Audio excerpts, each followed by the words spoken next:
better for the future, and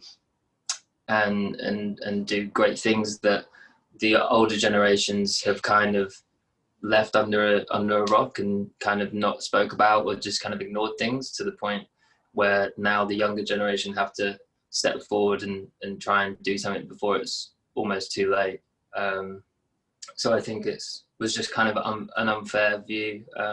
So the young and faded thing was kind of almost a bit of sarcasm as well. Yeah. Of people being like, you can say we're young and faded, lost and wasted, but you know, we can kind of shrug it off, and we're doing things and shedding light on things that should have been in the past. You know? Yeah, well said. Well fucking said. Cheers up. Cheers. Cheers, brother. Yes.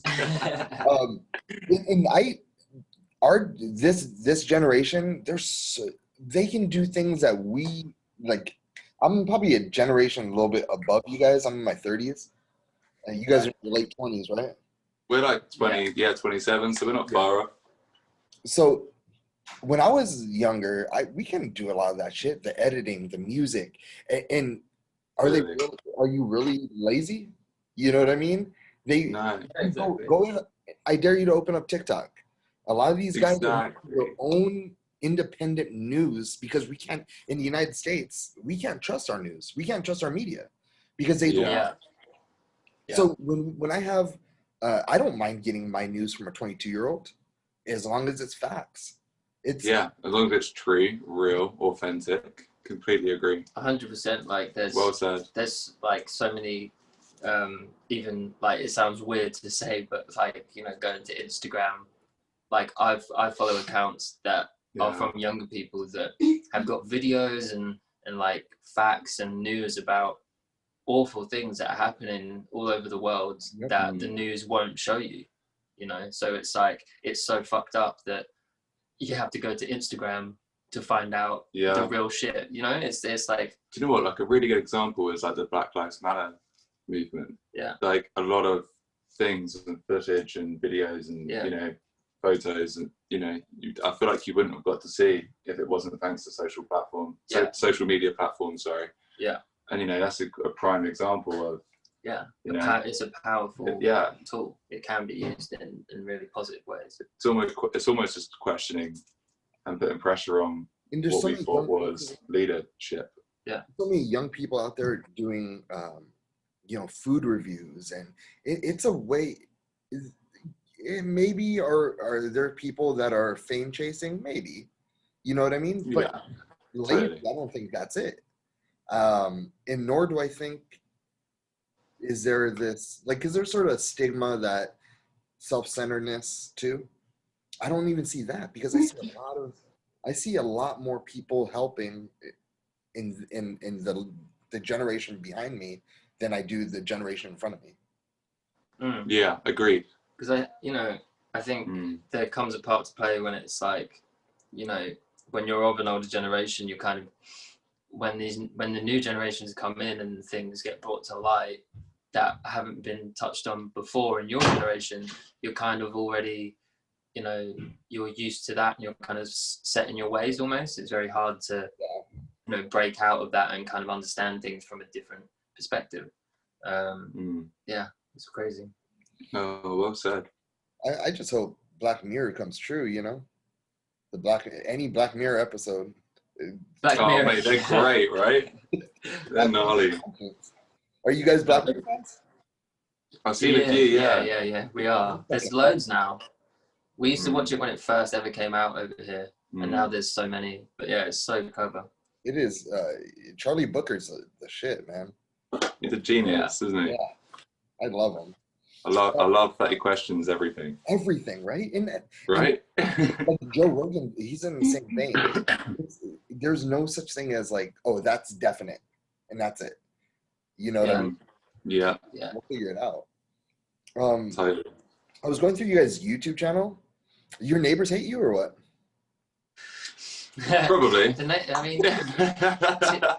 be honest, the neighbors are quite cool here, because I think obviously they get a lot of, when we first moved in, obviously when we were touring and stuff, all the bus would come here, and we'd put the equipment in, and it would be late at night or something, and we'd all come back with the crew. So I think at first they didn't really know what was going on, and then they slowly realized that, you know, obviously we were in a band and stuff. But I think they kind of love seeing it now, and love seeing what we're up to. There's one neighbour called Steve. He's an absolute legend. He actually came around last night with a bottle of Prosecco to celebrate the new album. Yeah. Oh, that guy's that's awesome dude, huh? Yeah, nice. He's really, really cool. Well, actually, do you know what? Luckily, we've actually got really good neighbours. To be honest, it could be a lot worse. It really could be. Because as well, we make a lot of noise. We've had a lot of parties. Oh yeah. And every time we're always like, sure. Next day we're like, surely someone's going to come around or say something. And we've been here for like maybe 2 years now, and no one says anything. But I think it's because they know we're in a band, so they're like, we can't really go over and tell the band to stop partying, you know. Especially the hot tub parties. Those ones when we're outside till like 5 in the morning. Yeah. I'm like, in the morning I'm like, someone's definitely knocking today. Yeah. And they don't. No. Splendid. Very respectful. I have a question. I've seen, I mean, we're talking about social media and different reporting. I've seen a lot of protests on your side of the pond. Is that real? Are you on what like topic? Sorry, like child sex predator rings. Oh yeah. Oh, like within politics and politicians. Yeah, that's kind of like a bit of a cliche as well. Like that's almost just. It's almost. I feel like I've always heard of that. Yeah. And people make jokes of not jokes, like it's funny, but it's more like a common saying kind of thing that a politician is dirty and do unspeakable things. Yeah. And, right? Am I right in saying that? Yeah, it's kind of gets, you know, brushed aside because again, it's, you know, it does get on the news, but you know, the actual, you know, the heart of it never kind of really gets time to get exposed. Exactly. Because at the end of the day, they own media. Yeah. Like, so, you know, again, this is the thing between the generations of being told something and having to listen to it because that's the only, you know, sense of media you have, compared to now where people are exposing things and people are having an opinion on something. Yeah. You know? Yeah. Like, so this is where social media is fantastic in that sense. Dope. How's your quarantine been? It's been is it still going on over there for you guys? So there's talks at the moment that we're potentially going to go back into a lockdown because there's been a few more cases. But I mean, it got pretty all right for a while, and we could get together as a band and rehearse and do those things again. So it's kind of been up and down really. Like the first bit of it was obviously weird to get used to, but kind of like, okay, we've got more time to, I don't know, reflect on, you know, the album and what we've just done. But then, you know, it's been almost been the whole year now. So it's like, you definitely have points where you're just like, what the hell's even going on? Like you just want to get out there and it just feels so alien. And the you know, the instructions of what to do and where to go and all this has kind of been up and down and not very clear either. So it's kind of just, everyone's just kind of trying to get through and make it out. Yeah. Do the right thing. I mean, I know we're doing well in like cases and it being low, but it's definitely very sporadic. It definitely is kind of like, it's really, very unsure most of the time of what's right and what's wrong. Yeah. You know? We're in limbo. Yeah, we're pretty much in limbo. Definitely. I'd rather die than let you in. Mm-hmm. Who's the girl? Who are we talking about? Who's the girl? It's actually a record label. Yeah, it's actually a no shit. Yeah. And management. Yeah. We went through hell.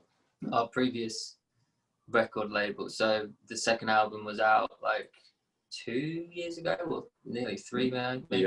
Yeah. But after that, or whilst that record was going on, there was just loads of things with the label management that were coming to light that weren't right, and we kind of clocked that things weren't okay, and they were doing stuff without our consent, you know, booking shows and just kind of pocketing the money. And then it was all in house, so everything was controlled by them, including accountant, management, record label, publishing. And every time we questioned it, it just get brushed under the rug, and they just kept us consistently busy. Yeah. So, and then we always put shows first, fans first, music first. But we always had the hunch that something wasn't right, and we thought eventually we'll look into it. And when we did, we were like, fuck this. Yeah. So we secretly worked in the shadows, got ourselves a lawyer, did what we needed to do. And it was a hard split, but we came on top, which was great. Yeah. Yeah, it's kind of been, so I'd rather die than let you in. You know, anyone can use it and relate to it in any forms of their life, but for us it was because as well they were like, you know, oh, if you leave us then you're never going to do anything again, no one will care, all these things trying to bring us down. So it's kind of like, I'd rather die than let you take all of this away from us, what we've built. And you know, with the fans and stuff, it's way bigger than a label. Do you know what I mean? Dude, that's some balls, man. Dude, it was hard, man. That makes me see you guys in a completely different light, man. Fuck those guys. Because I've seen that happen so many times to so many good people. You know what I mean? Just people take advantage. It's bullshit. Yeah. It's the thing, it's what I'm really proud of us. Like, we took the confidence and had the confidence, to like pursue the idea, and actually went forward with knowing that we write good music, that we're good at what we do live and in the studio, and we have good fans, and we're loyal to them, they're loyal to us, and we go out after every single show and make sure people see that their favorite band and meet them and get a picture with them. And you know, and all that work means more than money at the end of the day. Yeah. At the end of the day, you can die with money, you can die leaving, you know, legendary status. We want to die legends. Yeah. Fuck being rich. If you're rich in the process, cool. But it's about being somebody and making a difference to somebody's life, you know? Yeah. 100%. That's what I have a team, and that's what I tell them. I said, I don't give a fuck about money. I said, I'd rather die a legend comes and goes than die a millionaire. Yes, brother. Yeah. Hey, man, you can't take it. Who gives a shit if someone's a millionaire? But if you're a legend, you never die. That is your shit forever. And you can't buy that. You got to earn that. Yeah, we want the Hunna name to live on. You know. Exactly. Yeah. How do you feel inside about this new album? And what is your favorite track on it? That's very hard because we were just saying to the fans, like, we had so many songs on the album list. There was like over 20 songs, and we had to, you know, whittle it down to an album, which was really hard because we loved all of them. And we said that every single song on this record we'd be so proud and happy to have come out as a single, because we think all of them, you know, tell the story and are as strong as each other. But I mean, I Want to Know is definitely a band favorite. We think that's like one of the best Hunna songs ever. Totally. That goes hard live. That goes really hard. Yeah. So receptive with the fans. You guys released that last month? We did. Yeah. Okay. We actually toured it as well before we recorded the album. We wrote it with John Feldy from Calabasas, the producer, frontman of Goldfinger. And then before we actually took it to the album for recording, we were like, this fucking rocks. This is hard, man. So we were like, you know, we toured Europe with it, and we toured the UK with it, and America with it. And even when people haven't heard it, like, it's just got one of those choruses which are like so responsive and so easily caught. And people were singing it by like second chorus, third chorus, and we were like, this has to land on the album. And the energy, people were opening pits, people were gobsmacked with the outro. It was just a perfect track, and we're just completely in awe of it. Yeah, it's like the Motley Crue moment. Yeah, totally. But yeah, I mean, I think all of us feel that the album is definitely our strongest work yet. And it just feels like it's a real kind of next step for us in taking things up a notch. So yeah, we're super happy and confident. The last time we spoke, you guys were about to go on tour with the Struts in LA. Oh man, that was a wicked tour, dude. We did the Struts and we did Jimmy Eat World as well. Yeah, Had such a great time, honestly. That was fantastic. Probably one of the best. That's like one of the tours that will go down in Hunna history for sure. Do you remember Jimmy? Jimmy, you know the front man of Jimmy Eat World. Yeah. After every show, he didn't smoke, but he'd always smoke a cigar at the end. As soon as he walks off, he'd light a cigar. And I don't know why. I always remember. Yeah, that was really cool. Such a cool dude. Just loved it. I was like, that's so old school and dope. Like, yeah, the Strut boys were legends. We're still like tight with them, good friends. We bumped into them at the Spotify party last year. Yeah. But yeah, fantastic bands live as well. I think I have them on my calendar coming up. The Struts. What's that? They got a new album coming up. That's on my calendar coming up. Oh, wicked. Nice. We'll send our love. Tell them the Hunna say hello. All right, for sure. That'd be dope. Yeah. We love Jed, man. Jed's our boy. Jed's a dude. Yeah. I have 2 more questions. Cool. I'll let you guys go. The first question is, if you can have any one question answered in the world, what would it be? Any one what? That's awesome. If you could have any one question answered in the world, what question would you want answered? Oh, fuck, bro. No, I'm sorry. We've done a million interviews, and that is the best question someone's probably ever asked. I just smoked a joint as well. He's high now. And I'm getting drunk. Fuck knows what this answer's going to be. Perfect for you. Okay. You smoke? This is how I get asked the question. Because I smoke a good question. Do you know what? I used to do interviews, like job interviews. My dad always told me, ask the interviewer, is there anything I haven't done today that's preventing me from getting the job? And I used to think that was a good question, but now you've trumped it. You've trumped that question. Any question in the world. All right, here's mine. I'll start with one. Oh shit, that's hard. I guess it would be like. So my question. Go ahead. How do we get rid of all the fucking shit? Really, like how do we save ourselves? You know, like how do we get out of this mess that is going on right now? Like, and not just coronavirus, but like as a whole. You know, just like we said earlier, all the terrible things that are happening around the world. It's like, why is there so much like hate? Like, yeah, that's a dope one. Well, mate, that's all.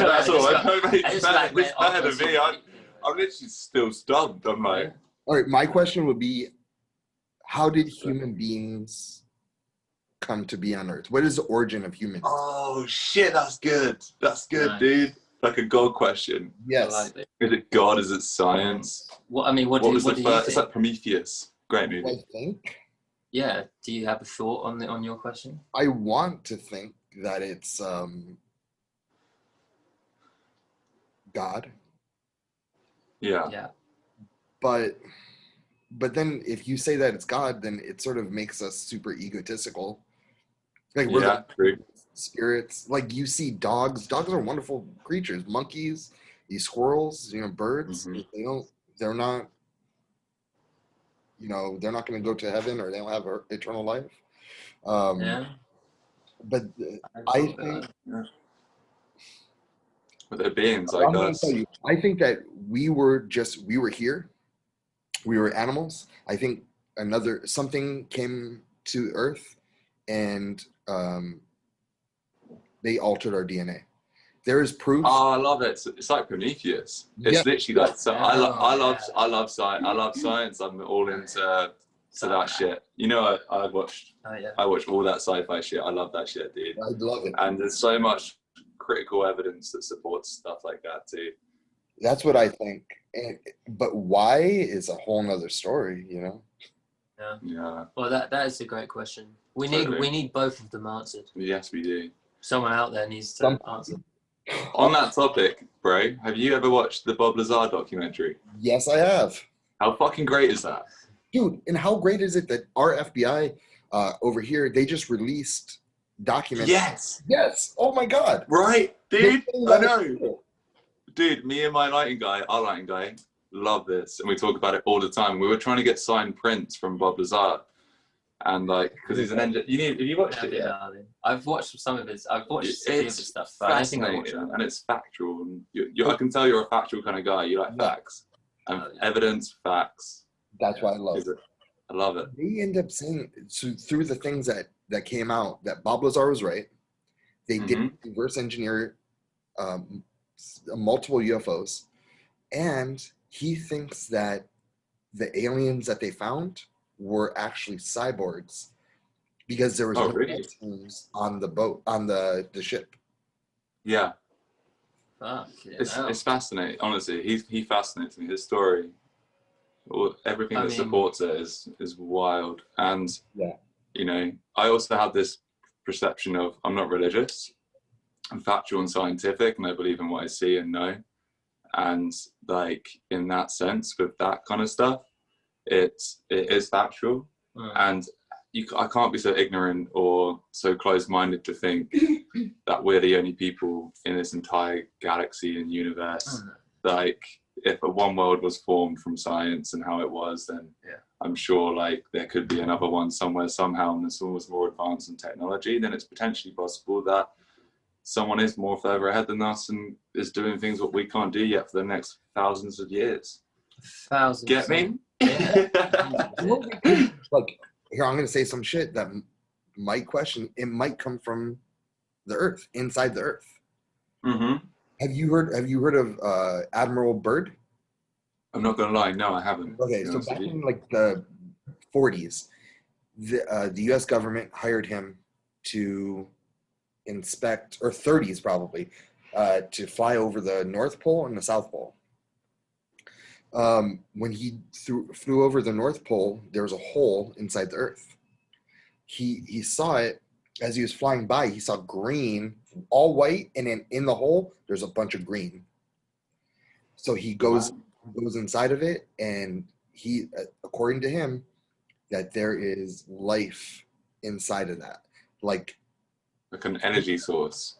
No, like people. Oh, what? Wow. Yes.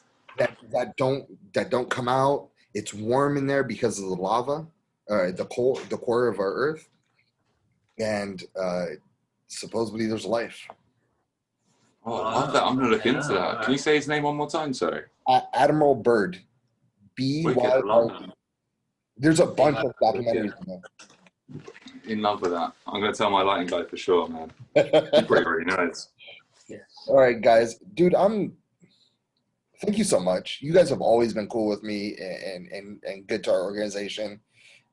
If you guys ever need anything, let me know. Like, send me a message or something. If you guys need help pushing anything, I will do anything in my power to help move you in that direction. Or, you know, if I need something, I got you guys when it comes to help supporting and throwing out your guys's your music, or putting in multiple magazines, or if you need a free ad, I got you. I believe in you guys, and I love you. Honestly, that was the fucking sweetest fucking thing someone's ever said. Thank you, man. Genuinely. Thank you so much. Like, I'm much love to you, dude. We appreciate you. I saw both you guys' Hunna tattoos. I'm thinking about getting one too, man. Yeah, boy, man. Fuck yeah. Where's yours at, right? No, I'm gonna do it. There you go. All right, I'm double up. Right. Double up. Hey, mate, you're a dude. And when we come to America next, you gotta come. We're gonna get us this year. We're gonna fucking hang out, have a few beers, talk about some aliens. You know what I mean? Just getting it. I'm all about that. Mate, you're a legend. Honestly, that means the world. Really appreciate that. All right, hey, look up. I'm gonna tag you guys when I get my tattoo. I'm gonna tag you guys in it on social media. All right? Yes. All right, boy. You guys are legend. Mate, thank you so much. Appreciate it. Enjoy it. Good luck. Enjoy it, man. And you guys got this shit. Thank you, bro. Thank you. Love you, man. All right, man. Peace out, brother. Peace, bro. Have a good one. Thank you, bro. See you later, mate. I'll see you when we're stateside. Stateside.